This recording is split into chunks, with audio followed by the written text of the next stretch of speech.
नहीं, ठीक है। पहले बताइए कि पॉइंट क्या है, डिफाइन कीजिए आप लोग इसको। What is point?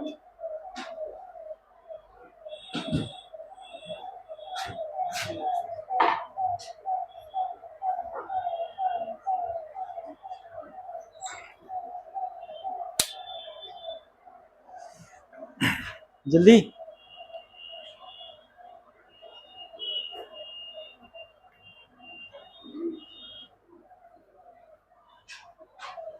एक पॉइंट है, मैंने ऐसे डॉट लिखा और उसका नाम पी दे दिया, ठीक है। तो मतलब उसको कैसे समझेंगे, कैसे परिभाषित करेंगे?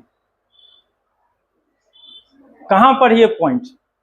बोर्ड पे है, ठीक है। और बोर्ड पर है तो बोर्ड में कहाँ पर है? देखो, यही जरूरत पड़ी थी। देखो, ज्योमेट्री जो है उसका एक अलजेब्राइक और एक एनालिटिकल अप्रोच चाहिए, ठीक है। रेने डिस्कार्टिस नाम के एक फ्रेंच फिलोसफर थे,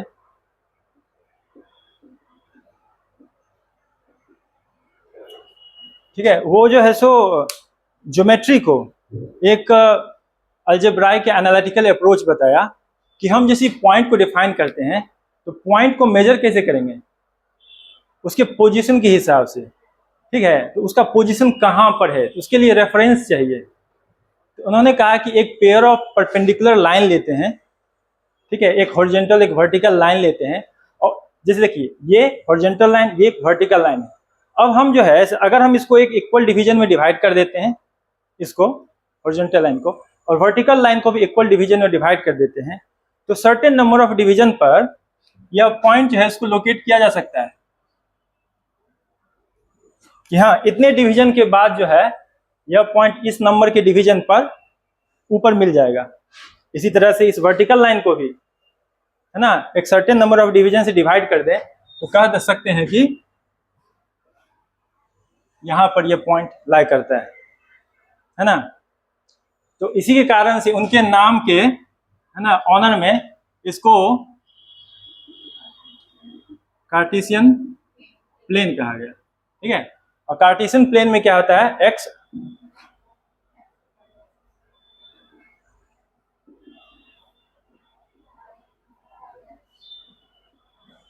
तो इसको कहा गया एक्स एक्सिस, इसका दूसरा नाम क्या है, एब्सिसा, और इसका नाम ऑर्डिनेट, करेक्ट, ठीक है। तो इसके आधार पे ना सब पॉइंट को कहीं भी डिफाइन किया जा सकता है कि हाँ, ये पॉइंट है तो इसका एक्स और वाई क्या है, ठीक है। यानी कि एक्स कोऑर्डिनेट में कितना हम बढ़ते हैं, वाई कोऑर्डिनेट में कितना बढ़ते हैं, और एक पॉइंट जो है सो ओ, जिसको ओरिजिन नाम दिया गया, ठीक है। अब यदि हमारे पास, हमने अर्लियर पिछले क्लासेस में, छोटे क्लास में, 8 से ही शुरू होता है, 8 9 10, धीरे धीरे करके इसमें प्रोग्रेसिवली बढ़ते हैं। पहले पॉइंट को लोकेट करना सीखते हैं 8 स्टैंडर्ड में, 9 स्टैंडर्ड में और भी लाइन का है सो डिस्टेंस नापते हैं, 10 स्टैंडर्ड में थोड़ा सा और आगे बढ़ते हैं। तो इसलिए जैसे पॉइंट है पी, तो अगर हम दो पॉइंट ले लेते हैं, जैसे मान लीजिए पॉइंट ए और बी ले लेते हैं, x2 y2 x1 y1, तो फिर इन दोनों पॉइंट को, इन दोनों पॉइंट के बीच का डिस्टेंस कैसे निकालेंगे? ये आपने पढ़ा होगा सर। डिस्टेंस फॉर्मूला क्या है?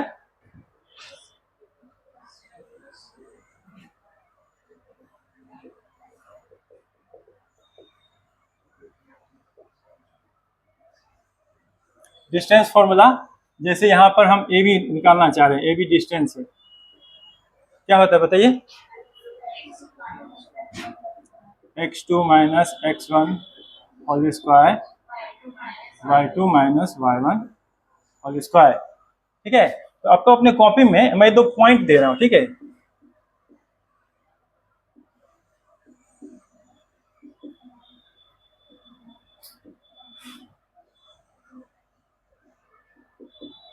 इनके बीच का डिस्टेंस निकालिए। तो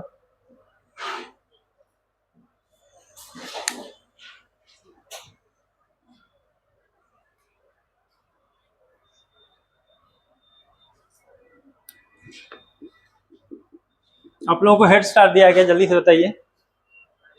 13 करेक्ट। ठीक है, 8 minus 3 whole square 12 minus 0 whole square कितना हो जाएगा 25 प्लस 144 अंडर रूट 169 13 यूनिट्स। ठीक है, अब मैं जैसे कुछ क्वेश्चन लिखे हैं वो एग्जांपल हम लोग ना आज डिस्कस करेंगे। साथ ही साथ इसमें क्या है ना, हमारा जो बैकग्राउंड है वो भी थोड़ा सा चेक हो जाएगा थोड़ा सा, और उसके बाद हम जो नया तरीके से इस चैप्टर को स्टार्ट कर सकेंगे।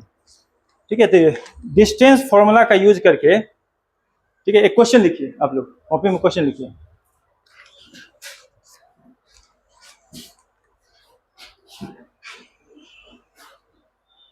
देखिए, using distance formula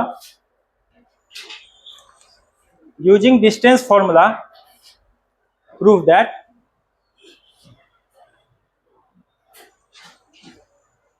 points A -2, 3 B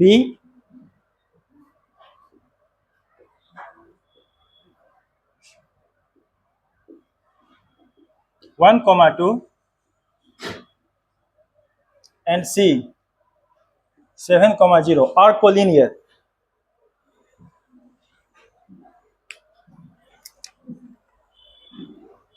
हमें प्रूव करना है कि ये जो 3 पॉइंट दिए हुए हैं A, B और C, ये प्रूव करना है कि ये कोलिनियर है। कोई बताएंगे कैसे अप्रोच लेंगे इस सवाल को सॉल्व करने के लिए? डिस्टेंस फॉर्मूला का यूज करना है और कोलिनियरिटी को प्रूव करना है, तो क्या अप्रोच होना चाहिए? बोलिए।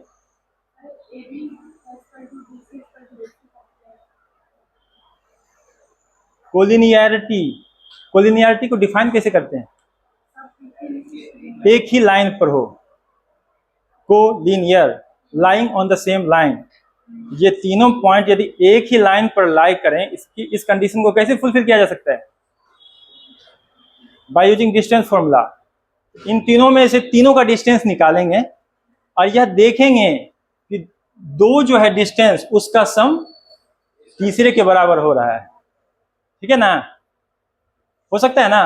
कीजिए, अब आपको अप्रोच पता है, आप तीनों distance A B, B C और ए सी निकालेंगे। तब आप ये देखेंगे कि दो जो लाइन सेगमेंट हैं उनका जो सम है वह तीसरे लाइन सेगमेंट है ना उसके डिस्टेंस के बराबर है। कैसे अप्रोच लेंगे? ए बी निकालेंगे।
है ना, सॉल्व आप लोगों से?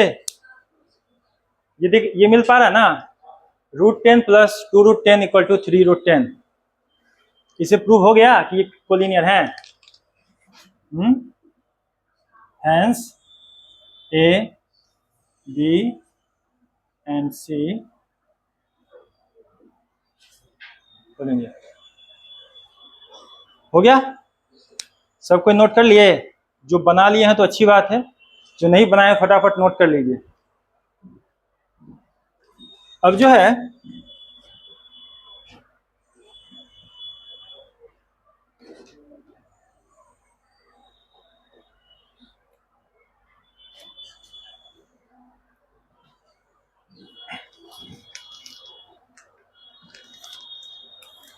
सेक्शन फॉर्मूला आप लोगों को याद है?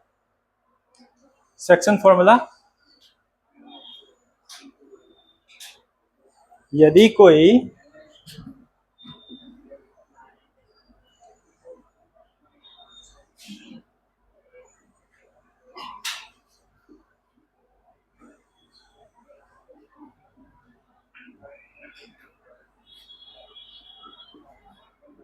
ये एक लाइन सेगमेंट ए बी है, उस पर कोई पॉइंट पी है, ठीक है। यह पॉइंट पी इस लाइन सेगमेंट को m/n में डिवाइड कर रहा है, तो इस पॉइंट पी का कोऑर्डिनेट कैसे निकालेंगे? कोई एक बोलिए, अब बोल रहे थे, बोलिए। mx2 plus nx1 divided by, और y का भी इसी तरह से हो जाएगा my2 plus ny1 m plus, ठीक है। अब इस सेक्शन फॉर्मूला का जो है ना सो के यूज करके एक हम जैसो और क्वेश्चन को सॉल्व करते हैं, ठीक है। लिखिए क्वेश्चन, ये बस ब्रशअप करने के लिए, आगे जो हम अप्रोच करेंगे ना इस चैप्टर को, तो फिर ये सब थोड़ा सा अच्छा होना चाहिए। देखिए question, find the coordinate of the point,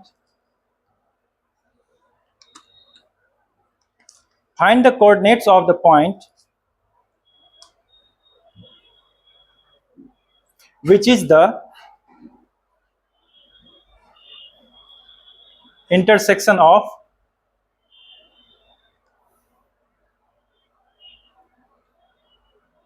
x-axis and the line segment and the line segment joining the points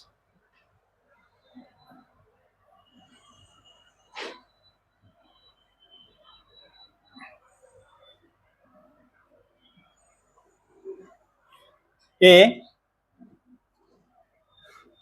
4, -5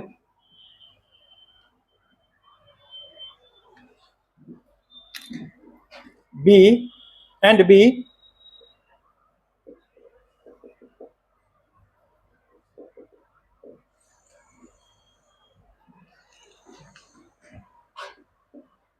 -10, -2,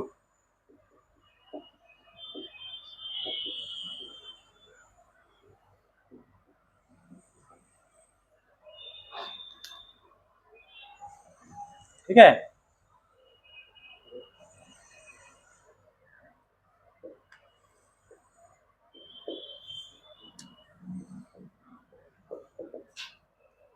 इसका अप्रोच बताइए। सभी ने क्वेश्चन नोट किया? एक बार मिला लीजिए। Find the coordinates of the point which is the intersection of x axis and the line segment joining the points A 4, -5 and B -10, -2, ठीक है। अब इसका अप्रोच बताइए।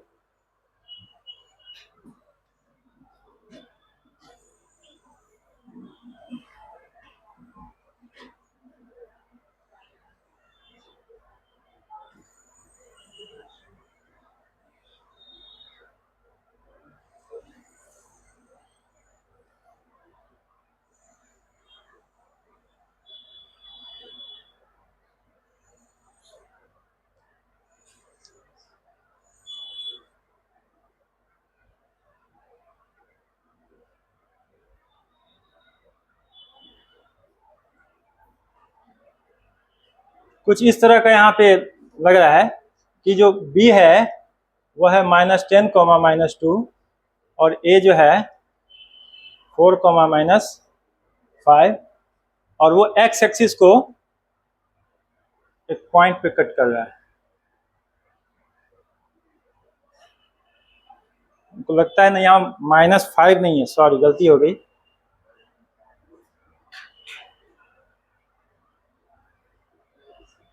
फोर कोमा फाइव है,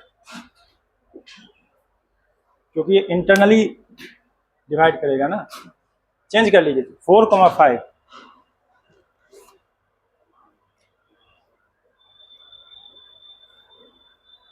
एक्सटर्नली अभी आप लोगों को नहीं पढ़ना है, वो आगे पढ़ना है।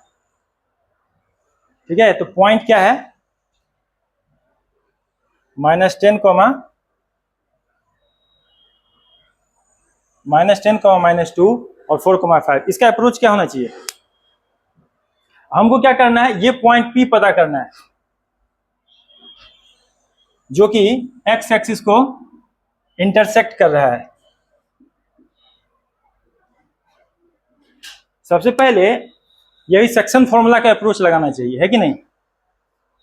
क्योंकि यह जो एक्स एक्सिस को इस पॉइंट पे काट रहा है, तो किस तरीके से काट रहा है? ठीक है, यानी कि जैसे मान लीजिए इसको हम k/1 ले लेते हैं, क्योंकि हमको k निकालना है। हम m/n इसलिए नहीं ले रहे हैं क्योंकि m और n दो अनआइडेंटिफाइड हो जाएंगे। तो मान लीजिए कि यह जो है ना, लेट, इसका क्या अप्रोच होना चाहिए? Let the line segment intersect x axis, है ना, एट पॉइंट P। तो पॉइंट P जो कि इंटरसेक्शन पॉइंट है, point P which is intersecting point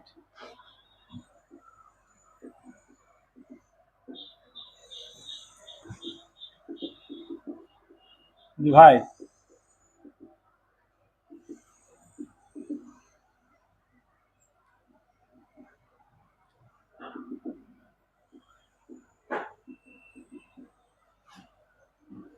P का कोऑर्डिनेट क्या होना चाहिए?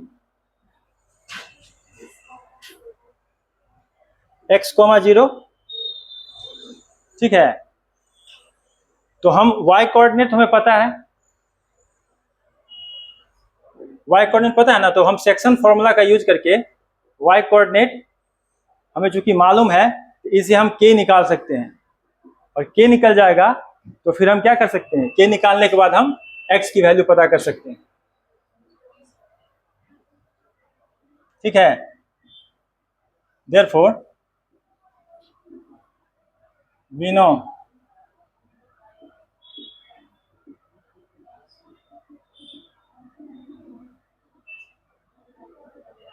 by section formula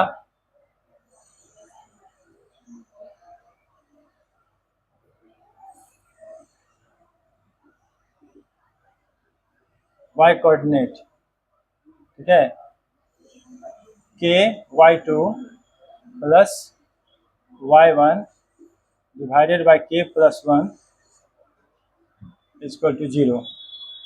और हमारे पास ये y1 है और ये क्या है, y2।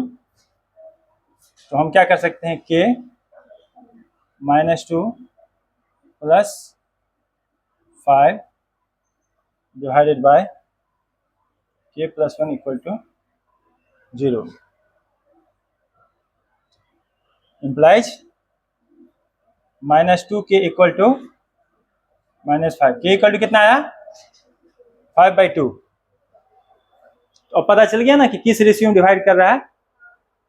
तो सर ये मतलब जो है सो 5:2 में डिवाइड कर रहा है। Point P line segment AB को 5:2 में डिवाइड कर रहा है। अब x की वैल्यू पता कीजिए, x इक्वल टू क्या होगा,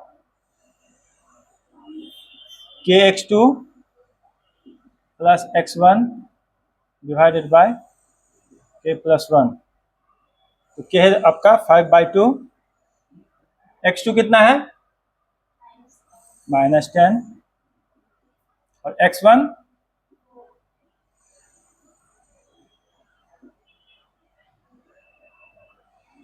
तो ये कितना हो जाएगा, -25 + 1। Divided by 7/2 equal to -24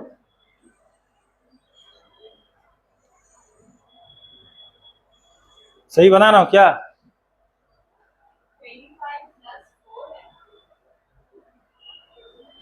oh sorry, okay, तो ये हो जाएगा 21 -3 इक्वल टू -6। तो हमारा कोऑर्डिनेट क्या निकला? -6 कोमा माइनस आ रहा है।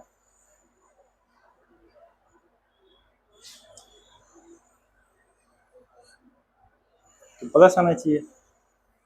हो सकता है यहाँ पे काट रहा हो। ठीक है, हम तो डायग्राम बनाए है ना, ये तो गलत, मतलब डायग्राम जो है सो जस्ट रेफरेंस के लिए। हो सकता है इस तरफ ही काट रहा हो, तो -6 कोमा 0 इसका आंसर। समझ में आया ये क्वेश्चन आप लोगों को? ठीक है, तो इसका अप्रोच कैसा था कि पहले हमें मतलब सेक्शन फॉर्मूला ये नहीं दिया था क्वेश्चन में कि डायरेक्टली हमको यूज करना है। हमें यह बता दिया गया था कि एक लाइन सेगमेंट है जो एक्स एक्सिस को सर्टेन पॉइंट पे काट रहा है, वो पता करना है। तो हमें यह तो पता है कि जब यदि किसी पॉइंट पे काट रहा है, उस पॉइंट को ये किसी सर्टेन रेशियो में डिवाइड कर रहा होगा। तो उसको हमने सेक्शन फॉर्मूला, मतलब उसमें वाई कोऑर्डिनेट तो हमारा 0 है जो हमें मालूम था, तो वाई कोऑर्डिनेट हम उसका यूज करके जो सेक्शन किस रेशियो में डिवाइड कर रहा है वो पता कर लिया, और उसको पता करने के बाद हमने फिर एक्स कोऑर्डिनेट का वैल्यू पता कर लिया। ठीक है, तो इस तरह से सेक्शन फॉर्मूला का यूज आपने देखा किस तरह से किया जा सकता है। अब जो है सेक्शन फॉर्मूला में यदि m इक्वल टू n हो जाए तब क्या होता है? वह m और n यदि बराबर हो जाए तो 1:1 हो जाएगा ना। 1:1 से कौन सा फॉर्मूला बनता है? मिड पॉइंट फॉर्मूला बनता है।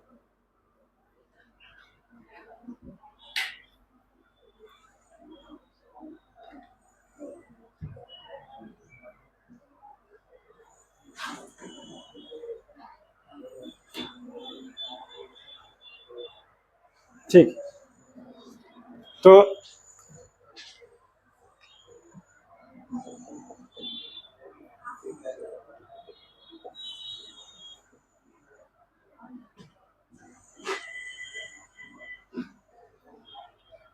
ये हमारा A और B है। P यदि मिड पॉइंट है तो 1:1 में डिवाइड करेगा x1 x2 y1 y2। ठीक है, तो coordinate of mid point P equal to क्या होगा? वेरी इजी, बताइए क्या होगा? x1 plus x2 by 2 y1 plus y2 by 2। ठीक है, अब एक और क्वेश्चन है, मतलब एग्जाम्पल के तरीके से हम हर फॉर्मूला का अप्रोच सीख रहे हैं। तो उसमें क्या है ना कि मिड पॉइंट फॉर्मूला का यूज करना है, और जो है ना सो किस तरह से सवाल सॉल्व होगा वो देखिए। क्वेश्चन लिखिए, if the points A -2, -1, B 1, 0, C x, 3 and D 1, y। ठीक है, if the points A -2, -1, B 1, 0, C x, 3 and D 1, y are the vertices of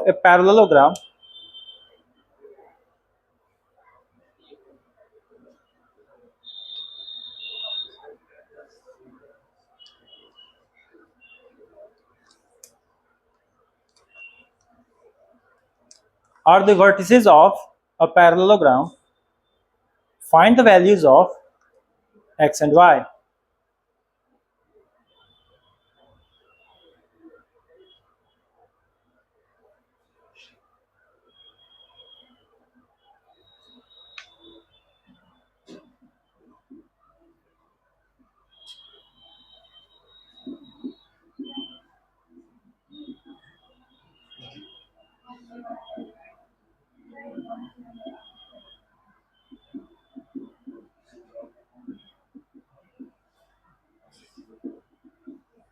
इसका क्या अप्रोच होगा?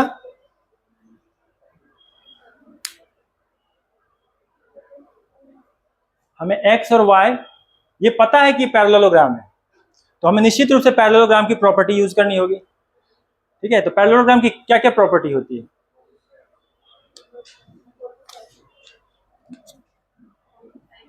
Opposite sides are parallel and equal and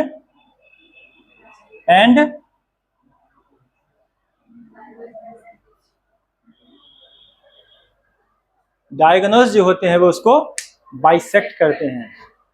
ठीक है,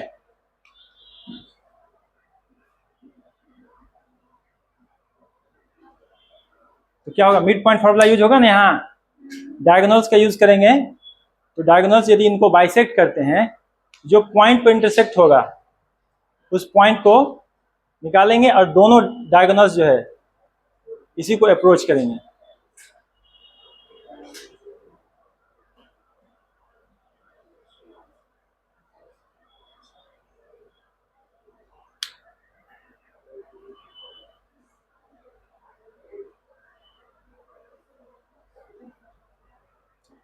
तो AC का जो मिड पॉइंट होगा और BD का जो मिड पॉइंट होगा, दोनों क्या होगा? इक्वल होगा, है ना?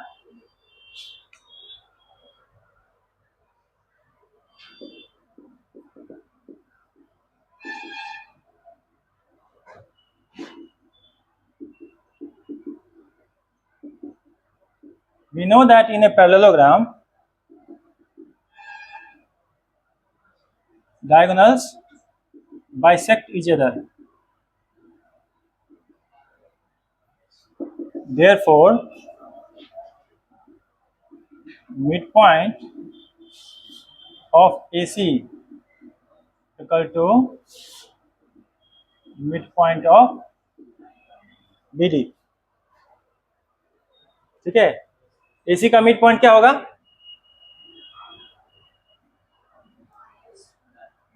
-2 प्लस x बाय 2 -1 प्लस 3/2।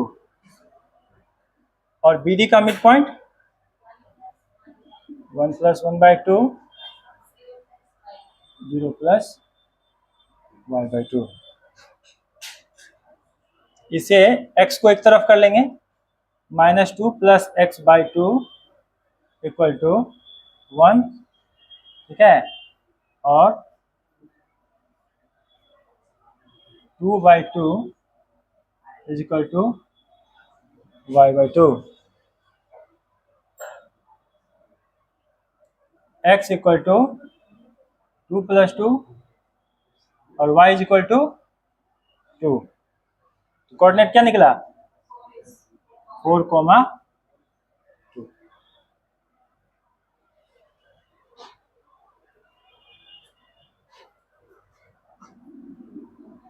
ठीक है, आ गया समझ में सभी को?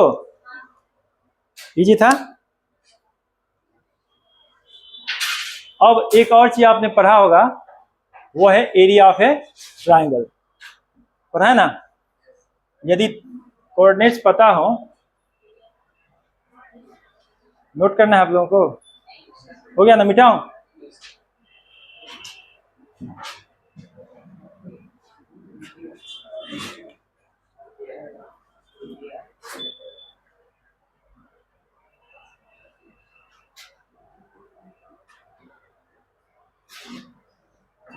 ठीक है।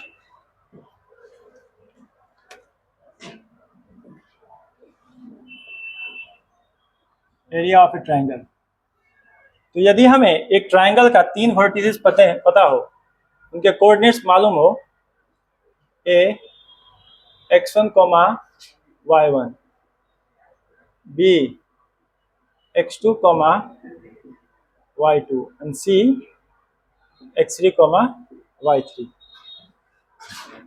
तो एरिया ऑफ ट्राइंगल ABC क्या होगा, याद है आप लोगों को?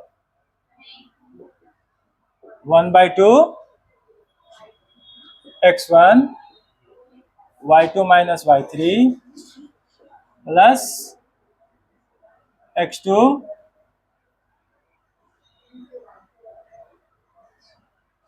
y3 minus y1 plus x3 y1 minus y2, x1 x2 minus x3, x2 y3 minus y1 और x3 y1 minus y2। ठीक है। अच्छा ये बताइए कि किसी ट्राइंगल,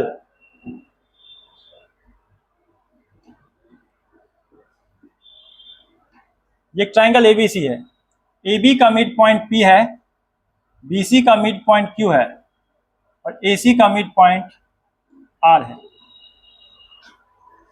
ठीक है। यदि हम इन तीनों मिड पॉइंट को मिलाते हैं तो ये ट्राइंगल जो है इसका एरिया कितने इक्वल भाग में डिवाइड होगा?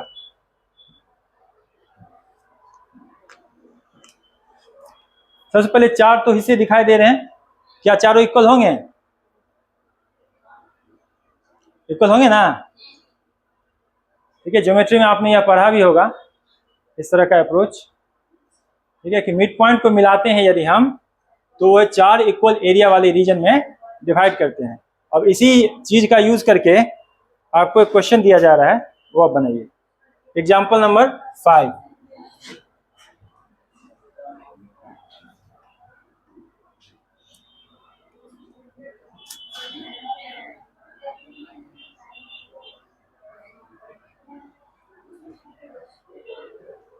ठीक है,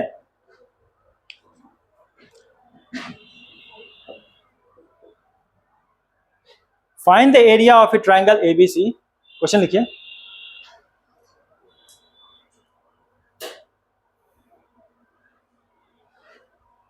find the area of a triangle ABC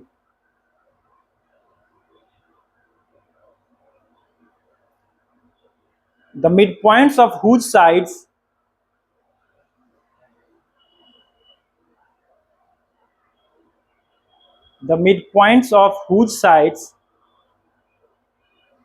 AB, BC and CA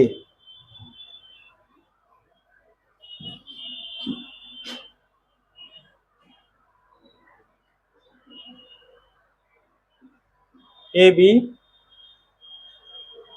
तो AB का मिड पॉइंट जो है वह D दिया हुआ है, जिसकी वैल्यू है 3, -1 और CAR D 3, -1 E 5, 3 and F 1, -3 respectively।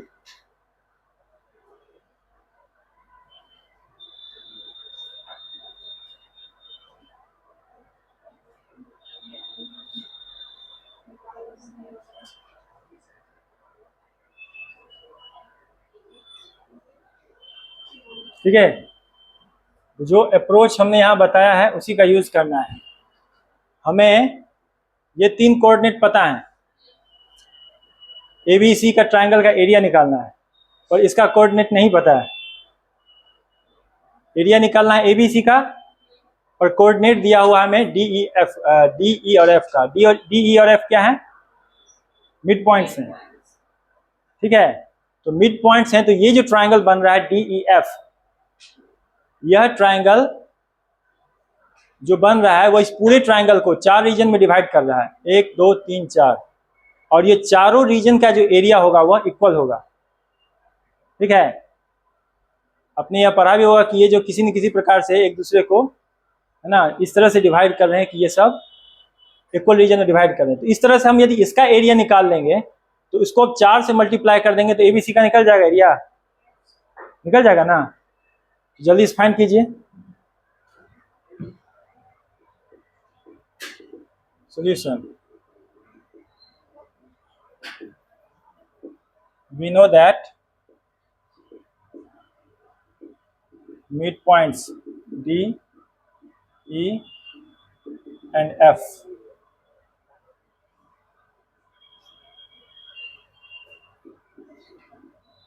form a triangle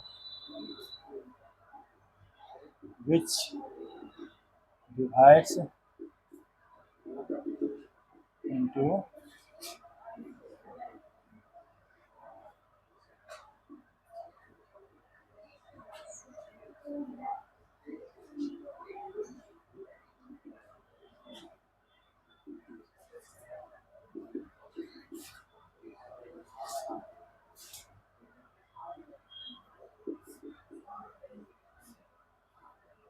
therefore area of triangle ABC is equal to 4 into area of triangle